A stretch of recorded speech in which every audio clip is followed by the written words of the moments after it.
Ô, Gui, mas assim, pode falar de Gui, né? Porque é o meu conselheiro, Pode. mas é que... Pra quem não conhece, finge que pra a quem não gente- sabe, o meu conselheiro se chama Guilherme É. Maoli. Isso, gênio. E eu ia falar... eu ia te falar uma parada assim, cara. É uma questão que roda muito assim na cabeça das mulheres. Eu não quero levar para um lado de competição. Falar de uma maneira mais natural, assim, sabe? Existe um lance de se destacar. Por exemplo, como que a mulher pode fazer para se destacar de outras mulheres para aquele cara que ela quer ser vista, de certa forma? Entendi. Seguindo a nossa temática da live, como transformar um ficante em namorado, o que Sim. acontece? Em um mundo onde muitas e muitas pessoas são viciadas em novidade, como é que eu vou fazer com que uma pessoa me priorize, cara? Pensa comigo. Por qual motivo você acha que as pessoas assistem o Papo Mil Grau e não assistam outros podcasts de relacionamento? Existe uma identificação, uma maneira de trazer o conteúdo, do jeito que você pergunta as coisas pro convidado, a naturalidade. Você praticamente representa toda uma nação. As dúvidas que elas têm, você consegue tangibilizar e trazer pro convidado. Não de uma forma técnica, de uma forma que talvez elas perguntariam. Isso. Por quê? Porque você foca. Quando eu trato bem uma pessoa, eu estou elevando o nível no qual eu gostaria de ser tratado por ela. Quando eu trato uma pessoa bem, eu só estou mostrando para ele, cara, no mínimo que você tem que tratar, no mínimo você tem que me tratar dessa maneira, porque eu te trato bem. E como é que eu me destaco de outras mulheres? Focando por exemplo, há alguns anos atrás, se você fosse personal, os seus concorrentes hoje, naquela época seriam, sei lá, 10 personagens ali da sua academia, mais 40 do bairro. Sim. Hoje em dia, qualquer um que tem Instagram vira um concorrente seu. E como é que eu me destaco? Focando em uma coisa só. O lance de conhecer vários caras é muito bom, porque você avalia, você compara, mas quando eu identifico que esse aqui tem as características que eu busco em um cara, não tem as características que eu não aceito, não vi nenhuma bandeira vermelha ainda, a gente vai falar sobre isso. Tá. O que eu preciso fazer? Focar em uma coisa só e eliminar as distrações. O que é eliminar as distrações? A partir do momento em que eu estou me aprofundando com uma pessoa, quanto mais eu falo com outras, quanto mais eu dou espaço para outras entrarem, mais isso confunde a minha mente e confunde a minha energia também. Sim. Porque eu vou distribuindo a minha energia com um, com outro. E tem um livro chamado Essencialismo que ele fala exatamente sobre isso. Quando nós não tomamos decisões das nossas ações, outras pessoas vão tomar por nós.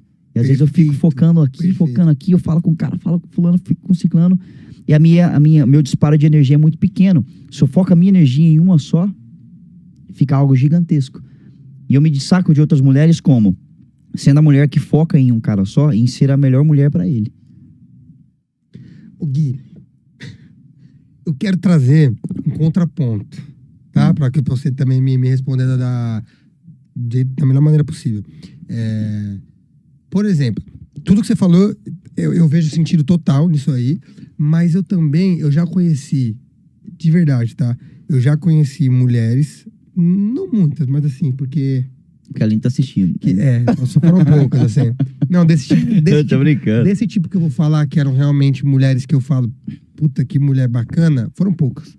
Uhum. Então, tipo assim, eu sentia que uma delas, vou pegar uma específica ali, focava. Eu tô contextualizando. Uhum. Focava em mim, puta, mas tinha preocupação comigo, em querer cuidar, em querer, porra, tá comigo e não sei o quê. Era uma pessoa bacana, uma pessoa legal e tudo mais, né? E eu realmente sentia esse foco dela em mim. Sentia mesmo, tá ligado? Não pensava que ela tava com outros caras, dividindo atenção e tudo mais. Só que mesmo assim, tinha algo que fazia com que eu não quisesse dar um passo a mais com ela, de ir pra um relacionamento sério, tá? Então a minha pergunta é a seguinte pra você, na real. Quando você acha que é hora dessa mulher que tá focando no cara perceber que não tem jeito, então, desse cara ceder a algo sério, entrar num relacionamento sério com ela e também parar? Porque eu, particularmente, não acredito que que a gente consegue conquistar 100% unânime quem a gente quiser. Tipo assim, eu acho que também depende do outro lado de alguma maneira, tá ligado? Uhum. Quando que é hora de perceber que esse cara não tem jeito e sair? Uhum. Primeiro ponto, eu devo investir em alguém de acordo com o que a pessoa investe em mim, não de acordo com o que eu sinto. Tá. Primeiro ponto de todos. E segundo, ser levado a sério não começa quando eu decido ser levado a sério. Ser levado a sério começa quando eu conheço alguém. Então, se essa mulher ela percebe que ela não tá recebendo a mesma coisa que ela entrega, isso é uma bandeira vermelha. O que acontece é que a gente sempre faz da pessoa o inimigo. A gente sempre faz da pessoa o cara mal. Mas essa raiva que a gente tem do cara, a gente não tem a raiva do cara. A gente tem a raiva da gente mesmo por não conseguir sair. É verdade, cara. A gente sabe que desde o começo, cara, esse cara não vai se comprometer comigo. Ele não tá me amando, ele tem uma configuração negativa sobre relacionamento. Mas eu quero pagar pra ver porque eu consigo mudar ele. Esse é o erro. É você não se atentar às bandeiras vermelhas. E aí ela quer culpar o vento pela bagunça que o vento deixa, sendo que quem deixou a janela aberta foi ela. Então o momento dela identificar é, peraí, eu já investi até aqui. Tive retorno? Não, tchau. Não tem negociação. E enquanto ela continuar sentada na mesa da negociação, ela vai continuar se frustrando. Vamos trazer exemplo claro aqui. Eu vou falar uma parada pra você. Por exemplo, ela vinha atrás de mim pra gente sair, eu sempre tava ocupado, tá? Ela deveria perceber, porra, ele nunca me procura.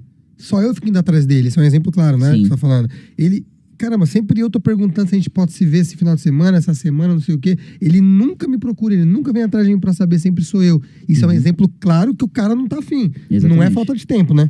E às vezes ele procura quando ele quer. Isso, mas é o que Transar. acontece quando ele quer transar, exatamente. O que acontece? Quando eu marco um compromisso com alguém, a gente tá falando sobre isso até serve pra você. Naquele caso que a gente tava falando sobre business, sobre qualquer coisa na vida de vocês.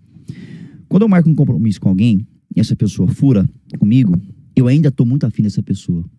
E é um misto de eu quero, mas também o ego.